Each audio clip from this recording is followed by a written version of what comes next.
Assalamualaikum dan salam sejahtera. Saya Nur Sulaiman dan bersama saya dalam studio sekarang ini ialah Sahibus Samahah Datuk Arif Perkasa Dr. Muhammad Asri Zainul Abidin yang akan menjawab pelbagai persoalan dalam slot Tanya Mufti. Baik Datuk, berkenaan tentang dunia yang semakin global dan tanpa sempadan ini, kita banyak ada anasir-anasir luar yang semakin meresapi dalam masyarakat kita. Dan di dalam Islam juga adanya hadis yang menyebut tentang larangan untuk kita menyerupai sesuatu kaum itu. Jadi boleh tak Datuk terangkan kepada kita apakah yang dimaksudkan dengan hadis itu sebenarnya? Assalamualaikum warahmatullahi wabarakatuh. Alhamdulillah wassalatu wassalamu ala Rasulillah wa ba'd. Di sana ada hadis Nabi SAW yang selalu dibaca oleh berbagai-bagai pihak, digunakan sebagai alasan untuk kita tak boleh menyerupai itu dan ini, di mana baginda SAW menyebut man tashabbaha biqaumin fahuwa minhum. Hadis ini telah diriwayatkan oleh Imam Ahmad, diriwayatkan oleh Abu Dawud, diriwayatkan oleh Ibnu Abi Syaibah dan juga diriwayatkan oleh Al-Bazzar. Hadis yang sahih, di mana hadis ini kadang-kadang orang hanya lihat pada satu sudut yang negatif, tapi hadis ini juga ada unsur yang positif. Maksudnya Nabi sebut sesiapa yang menyerupai satu kaum maka dia di kalangan mereka. Jika kita menyerupai kaum yang kufur, maka kita termasuk di kalangan mereka. Jika kita menyerupai kaum yang fasik, maka kita termasuk di kalangan mereka. Jika kita menyerupai kaum yang baik, orang mukminin, maka kita termasuk di kalangan mereka. Maksudnya dia boleh lihat pada sudut yang positif dan juga boleh dilihat pada sudut yang negatif. Cumanya persoalan yang mungkin balik pada tajuk soalan tadi, bagaimanakah yang dikatakan menyerupai itu, sehingga kita dikatakan termasuk dalam golongan si fulan ataupun dengan kumpulan si fulan kerana menyerupai. Tasyabbuh itu apa? Itu saja yang dibahaskan, itu yang dibahaskan oleh para sarjana untuk dilihat apakah yang dimaksudkan menyerupai. Maka dia bukanlah dikatakan haram secara mutlak. Hadis ni menyatakan bahawasanya sesiapa yang menyerupai ini yang disebut oleh Al-Imam As-San'ani, bahawa menyerupai dalam satu ciri yang khusus bagi kaum berkenaan sahaja. Umpamanya jika satu orang menyerupai pakaian yang tidak dipakai melainkan oleh penganut agama Hindu, maka dia boleh dianggap bersama dengan mereka lah. Ataupun oleh agama Kristian umpamanya, dia tak pakai salib umpamanya, ataupun dia meletakkan tanda di dahi dan seumpamanya, yang sesiapa saja yang melihat perkara itu tidak akan dapat memberikan tafsiran melainkan pakaian itu menyerupai kaum khusus bagi kaum tertentu. Tapi jika ia sesuatu pakaian itu ataupun ciri itu khusus pada benda yang baik, baguslah. Misalnya dia pakaian itu dipakai oleh orang yang baik dalam satu kawasan umpamanya, maka ia ciri yang baik. Sebab tapi jika ia satu pakaian yang bersifat budaya saja umpamanya, tidak melambangkan agama, maka itu tidak menjejaskan apa-apa. Tak apalah orang kata orang pakai macam orang Cina pakai baju Melayu, dia macam Melayu lah. Orang Melayu pakai baju Cina, dia macam Cina. Kan? Tetapi menjadi Cina ataupun Melayu tak menjadi masalah. Itu bukan suatu keburukan, kerana itu kaum ini adalah diciptakan oleh Tuhan. Baik, kalau tadi Datuk sebut tentang pakaian agama, maka bagaimana pula kalau kita nak hidup dalam satu budaya yang kata berbeza daripada pandangan Islam? Mungkin dia, contohnya guna sudu dan garpu. Ya, itu saya kata. Sudu dan garpu umpamanya, adakah ia merupakan satu gaya hidup bagi agama tertentu, ataupun ia satu penggunaan yang digunakan di seluruh dunia umpamanya? Maka ia tak menyerupai sesiapa. Katakanlah ia menyerupai cara hidup barat sekalipun, adakah barat itu mesti kufur? Tidak.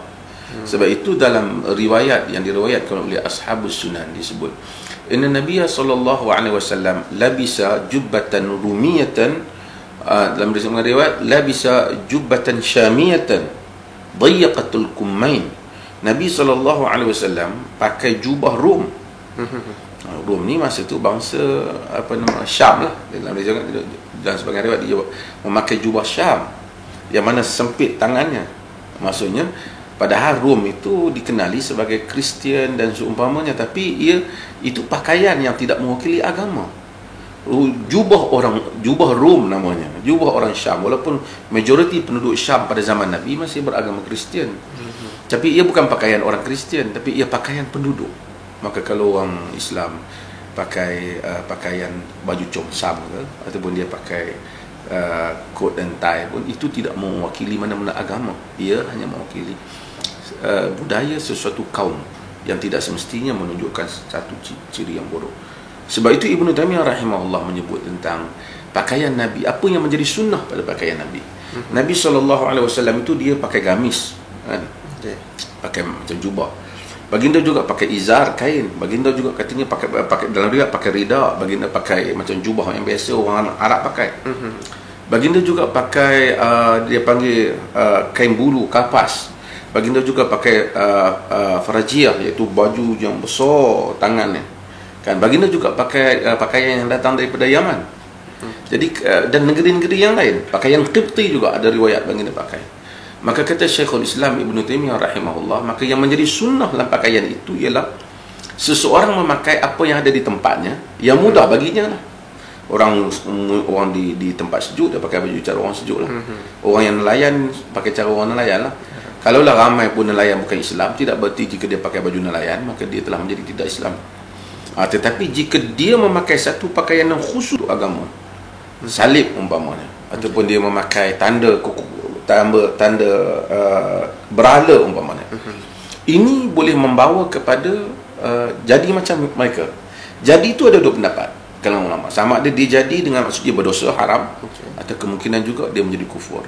Tapi kita berdasarkan kepada tarjih yang kita lihat, maka kita menyimpulkan bahawasanya jika dia pakai pakaian yang kufur dan dia meredai kekufuran itu, maka ia jadi kufur. Jika sekadar dia sahaja nak buat style, dia tidak percaya kekufuran itu ataupun tidak meredainya, ia adalah satu dosa yang besar. Kadang-kadang ia bukan pakaian agama, tapi pakaian style satu kaum umpamanya. Satu kaum tu pakai geng-geng ataupun orang yang pakai tu, tempat tu semua orang tahu orang yang buruk je pakai. Kita pakai juga satu kumpulan baru ke, black metal ke apa ke umpamanya, maka kita termasuk di kalangan mereka. Dan kadang-kala kita mungkin juga perlu pakai pakaian yang tak sama dengan kita, disebabkan kerana tuntutan keadaan.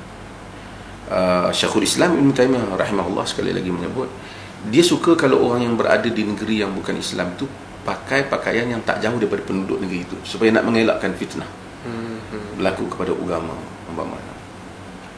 Ataupun kadang-kadang keperluan, walaupun ia bukan amalan asal masyarakat Islam.